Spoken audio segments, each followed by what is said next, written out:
अस्सलाम वालेकुम dear student, मैं हूं मोहम्मद बाबर।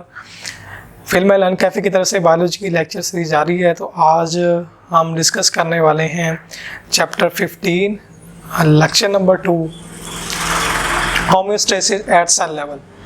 हमने बात करनी है कि होम्योस्टेसिस सेल लेवल पर कैसी होती है। पहले तो हमने डिस्कस किया था कि ऑर्गेनिज्म अपने आप को होम्योस्टेट कैसे करता है। तो होम्योस्टेट के बारे में हमने ये बात की थी कि होम्योस्टेट का मतलब ये नहीं है कि सिर्फ एक पॉइंट पर आकर खड़े हो जाना, इन्वायरमेंट का एक पॉइंट का लाजमी अचीव करना है, ऐसा नहीं है। इन्वायरमेंट को की जो कंडीशन है, इंटरनल इन्वायरमेंट की कंडीशन, वो एक सेट पॉइंट के अंदर, एक सेट रेंज के अंदर रहें, ये होम्योस्टेसिस है। यानी मैंने आपको पहले भी एक एग्जांपल दी थी कि बॉडी का टेम्परेचर जो नॉर्मल समझा जाता है वो 37 समझा जाता है, लेकिन इसका फिक्स पॉइंट को अचीव करना मुश्किल है। तो बॉडी का टेम्परेचर किसके दरमियान रहे, 36 से 38 के दरमियान रहे, तो ये एक रेंज है। तो इस रेंज के अंदर अगर बॉडी का टेम्परेचर रहेगा तो बॉडी क्या रहेगी, होम्योस्टेट रहेगी और उसके इंटरनल फंक्शनिंग जो है ना सही तरह परफॉर्म होगी। अच्छा, आप बात करते हैं सेल लेवल की कि होम्योस्टेसिस सेल लेवल पर कैसे होती है। सेल लेवल पर दो चीजें हैं। जिस तरह मैं आपके लिए एक सेल ड्रॉ करता हूं कि ये एक सेल है, ये एक सेल की इंटरनल कंडीशन है, ये इंटरनल कंडीशन है सेल की, और ये जो इर्द गिर्द का माहौल है सेल का, ये सेल की कौन सी कंडीशन है, ये एक्सटर्नल कंडीशन है। तो इसलिए यहां पर लिखा है मैंने इंट्रासेलुलर और एक्स्ट्रा सेलुलर। इंट्रासेलुलर का मतलब है सेल के अंदर और एक्स्ट्रा सेलुलर का मतलब है सेल के बाहर। ऑर्गेनिज्म का हर एक सेल भी होम्योस्टेसिस परफॉर्म करता है। तो आज हमने वही डिस्कस करना है कि सेल कैसे अपने आप को होम्योस्टेट करता है। तो ये एक सिस्टम के तहत होता है। सेल के अंदर एक कंट्रोल सिस्टम है, उस कंट्रोल सिस्टम के जरिए सेल क्या करता है, अपने आप को होम्योस्टेट करता है। कंट्रोल सिस्टम के अंदर दो बातें आती हैं, एक इंट्रासेलुलर इन्वायरमेंट और दूसरी क्या है, extra cellular environment. Intracellular environment का मतलब है within the cell membrane. ये सेल की मेम्ब्रेन है जिसको हम क्या बोल रहे हैं, सेल मेम्ब्रेन, जहां पर क्या हो रहा है, ऑर्गेनेलिज तैर रही हैं, जहां पर सेल की ऑर्गेनेलिज क्या कर रही हैं, तैर रही हैं, वो क्या है, सेल मेम्ब्रेन है।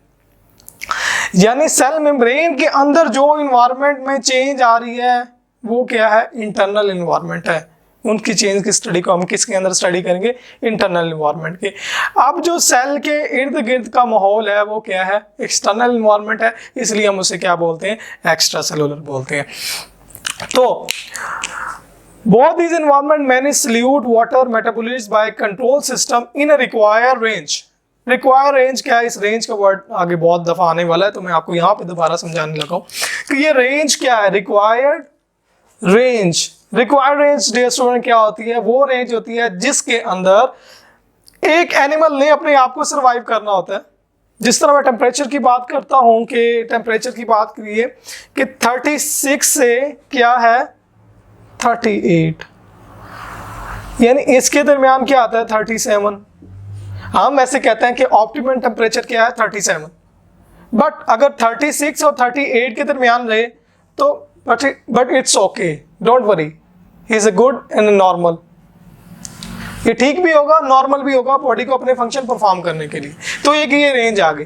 तो सेल भी डिफरेंट कंडीशन में चेंज आने के लिए रेंज देखता है। अगर मिसाल के तौर पर सेल को पानी का क्या मिलता है, डिजास्टर मिलता है कि उसके पास जो है ना पानी बहुत ज्यादा है, तो उसने भी क्या करना है, पानी को कम करना है, तो अपनी इन्वायरमेंट को क्या करना है, मेंटेन करना है। अब वो पानी का जो लेवल है वो खास वक्त तक अपने अंदर रख सकता है। तो ये क्या है, एक खास वक्त तक या खास लिमिट तक क्या कर सकता है, उसको अपने पास रख सकता है। उससे लिमिट से ज्यादा वाटर को अपने अंदर नहीं रख सकता। तो लिमिट से ज्यादा वाटर को बॉडी से बाहर निकाल देगा, तो इट्स मीन के वो क्या हो जाएगा, होम्योस्टेट हो जाएगा। अच्छा, अगली बात करते हैं कंट्रोल सिस्टम की। तो वो कंट्रोल सिस्टम क्या करते हैं, सल्यूट वाटर और मेटाबॉलिट्स को क्या करते हैं, उनकी रिक्वायर रेंज में रहते हैं कि जितनी बॉडी को जरूरत है उतना ही रहे, बाकी बॉडी के बाहर चला जाए। तो ये हो गया। अब है होम्योस्टेसिस की, मैंने पहले भी आपको बात की कि सेट पॉइंट की हम बात करेंगे कि एक सेट पॉइंट नहीं है कि एक सेट पॉइंट पे होमियोस्टेट नहीं रहती, बल्कि क्या रहती है, एक रेंज के अंदर रहती है। Doesn't mean to keep fixed internal environment. Homeostasis का मतलब ये नहीं है कि इन्वायरमेंट को एक फिक्स जगह पे रखना है, बल्कि एक रेंज में रखना है। While it maintain in narrow range, it necessary for normal body function। तो ये बॉडी के फंक्शन के लिए, नॉर्मल फंक्शन के लिए ये ज़रूरी है कि बॉडी के अंदर जो भी चेंजेस आ रही हैं वो किसके अंदर ने, एक रेंज के अंदर ने। अगर रेंज से बाहर होंगी तो क्या होगा, ऑर्गेनिज्म के लिए जो है ना डिजास्टर या फिर कोई उसके लिए हार्मफुल कंडीशन हो सकती है। उसके बाद करते हैं एग्जांपल्स की। एग्जांपल के अंदर हम बात करेंगे इंटरनल और एक्सटर्नल एनवायरनमेंट को मजीद एक्सप्लेन करेंगे किस तरह कंट्रोल सिस्टम इसके अंदर वर्क करता है। तो इंटरनल एनवायरनमेंट क्या है, फर्स्ट करें आपके पास एक प्लांट का सेल है और वो एक प्लांट ले लें, आप कंसीडर कर लें एक प्लांट है, वो किधर रह रहा है, पानी के अंदर रह रहा है। उसके पास पानी की अवेलेबिलिटी क्या है, बहुत ज़्यादा है। पानी की अवेलेबिलिटी क्या है, बहुत ज़्यादा। तो अब उसने क्या करना है, अब ज़रूरत के तहत जितना पानी चाहिए उसने वही लेना है। अगर वो पानी के अंदर रह के ज़्यादा पानी लेने लग जाए तो उसकी डेथ हो जाएगी।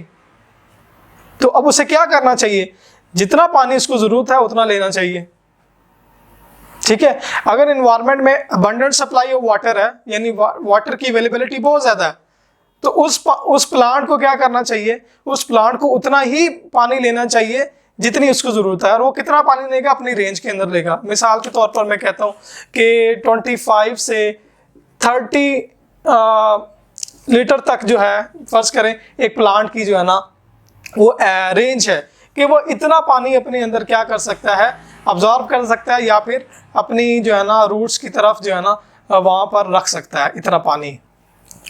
तो इतने पानी को अगर इससे ज़्यादा बढ़ने की कोशिश करता है, 35 से 35 हो जाता है, तो क्या होगी, अपनी रेंज से आउट हो गया। अब ये जो पानी 35 जो 5 लीटर मजीद बढ़ा है उसके अंदर, तो क्या होगा, अब वो उसके लिए हार्मफुल है। अब वो उसके लिए ज़रूरी है कि वो उसको बॉडी से बाहर लाए और इस रेंज के अंदर लेके आए, 25 से 30 के अंदर। इसी तरह ड्राई कंडीशन। अब जब प्लांट अगर ड्राई कंडीशन में रहता है कि खुश्की वाली जगह पर रहता है, लेकिन उसने अपने आप को सर्वाइव करना है, अब उस प्लांट को पानी की बहुत ज़्यादा ज़रूरत है। उस प्लांट को क्या है, पानी की बहुत ज़्यादा ज़रूरत है। तो अब वो क्या करेगा, पानी वेस्ट करेगा जो उसके पास है? नहीं, वैसे नहीं करेगा। पानी को मैक्सिमम क्या करेगा, कोशिश करेगा उसको बचाने की। अब अगर मैं फर्स्ट करता हूँ, उसकी रेंज क्या है, 25 लीटर है। फर्स्ट करें उसकी क्या है, 25 लीटर जो है ना उसको पानी रखना चाहिए, बट उसके पास नहीं है इतना पानी। तो उसकी रेंज क्या है, अगर मैं ड्राई कंडीशन की रेंज सेट करूँ 20 से या 10 से 20 के बिटवीन, ठीक है। तो अगर वो पानी 10 से भी 9 पे आने की कोशिश करता है ड्राई कंडीशन में, 10 से भी 9 लीटर पे आने की कोशिश करता है, तो उसके लिए क्या है, ये मुश्किल हो जाएगा सर्वाइव करना। तो वो क्या करेगा, उसके लिए मुख्तलिफ अडाप्टेशंस हैं। क्या करते हैं, अपने ऊपर वैक्सी लेयर चढ़ा लेते हैं, ऐसी सख्त लेयर चढ़ा लेते हैं जिससे उसका पानी क्या होता है, एवेपोरेट नहीं होता। ये मुख्तलिफ अडाप्टेशन है, इसको हम आगे डिस्कस करेंगे। उसके बाद एक्सटर्नल इन्वायरमेंट की बात करते हैं। एक्सटर्नल इन्वायरमेंट के अंदर क्या है, वाटर अवेलेबिलिटी क्या है, ज़्यादा है। ये हम वैसे सेल के अंदर की बात कर रहे थे, सेल के अंदर किस तरह जो है ना वो मैनेज कर रहा है। अब एक्सटर्नल इन्वायरमेंट की बात कर रहे हैं जो सेल के इर्द गिर्द है। तो एक्सटर्नल इन्वायरमेंट में क्या है, वाटर की अवेलेबिलिटी है, may fluctuate in narrow range in response to abundant supply and dry condition। अगर पानी ज़्यादा है, वही आपको मैंने पहले वाली एग्जांपल जो दी, अगर पानी ज़्यादा है तो उसे क्या करेगा, मेंटेन करने की कोशिश करेगा। इस तरह ड्राई कंडीशन में भी है, तो एक्सटर्नल इन्वायरमेंट में अगर ड्राई कंडीशन उसको फेस हो रही है तो अपने पानी को बचा के रखेगा, और ताकि उसकी अपनी फंक्शनिंग के लिए प्रॉपर उसकी लाइफ के लिए कंटिन्यूटी हो सके। तो इस तरह ये होमियोस्टेट करता है इंटरनल और एक्सटर्नल इन्वायरमेंट में।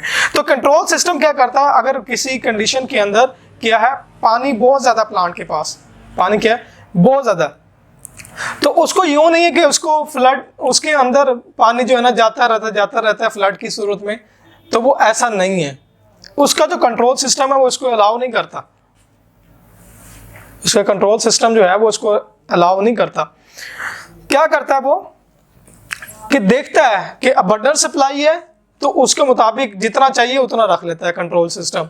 अगर ड्राई कंडीशन है, पानी ज़्यादा पानी चाहिए उसे और उसे वेस्ट नहीं करना उसने, तो उसका कंट्रोल सिस्टम उसको ये बताता है कि आपने वेस्ट नहीं करना, आपने जो है ना छुपा के रखना है अपना पानी, वक्त के ऊपर जो है ना आपने इस्तेमाल करना है। तो ये एतदाल पसंदी, कहते हैं कि हर चीज़ एतदाल के अंदर रहनी चाहिए, तो एतदाल जो है ना बहुत ज़रूरी है। तो इस तरह हर लिविंग ऑर्गेनिज्म एक एतदाल के अंदर रहता है, देन ही वो सर्वाइव कर पाता है। अच्छा, adaptation to lower level of range in dry condition. तो जैसे ड्राई कंडीशन होती है तो प्लांट क्या कहता है, ऐसी अडेप्टेशन करता है कि उसको लोअर रेंज के अंदर रखे, पानी को क्या करे, ऐसी रेंज के अंदर, लोअर रेंज से मुराद यानी कि बहुत ही कम पानी, ऐसी रेंज जिससे वो जिंदा रह सके। उसके बाद adaptation to higher level of range of in abundant supply of water. अच्छा, तो अबंडेंट सप्लाई ऑफ वाटर हो रही है, तो सेम वही कंडीशन है कि अबंडेंट सप्लाई ऑफ वाटर है, जितना चाहिए उतना रख लेगा, बाकी जो है ना उसको इन्वायरमेंट में एक्सक्रीट कर देगा। तो ये कम या ज़्यादा करने को कौन कंट्रोल करता है? कंट्रोल सिस्टम करता है सेल का, ठीक है। तो ये क्या है, ये कंट्रोल सिस्टम सेल की फंक्शनिंग के लिए बहुत जो है ना बेहतर सिस्टम है, उसके लिए ये होना ज़रूरी है, क्योंकि कंट्रोल सिस्टम क्या कर रहा है, कम या ज़्यादा को या इन्वायरमेंट के अंदर, एक्सटर्नल इन्वायरमेंट के अंदर चेंजेस को देखकर इंटरनल इन्वायरमेंट के अंदर क्या कर रहा है, उसको स्टेबल करने की कोशिश कर रहा है। तो with in internal fluctuation forced by external drastic environment, जैसे ही ड्रास्टिक इन्वायरमेंट का मतलब है एक्सटर्नल में कोई भी हार्म या कोई भी टेम्परेचर राइज होता है या कोई भी फ्लक्चुएशन आती है, तो उसके अंदर इंटरनल चेंज आती है, तो उस चेंज को कंट्रोल करने के लिए कौन वर्क करता है? कंट्रोल सिस्टम करता है। तो डियर स्टूडेंट, हम नेक्स्ट लेक्चर में हम बात करेंगे फीडबैक मैकेनिज्म कि फीडबैक मैकेनिज्म क्या होता है, उसके अंदर इस टॉपिक का मजीद कॉन्सेप्ट मैं आपको क्लियर करने की कोशिश करूंगा। तो अब तक के लिए अल्लाह हाफिज़, मिलते हैं नेक्स्ट लेक्चर में।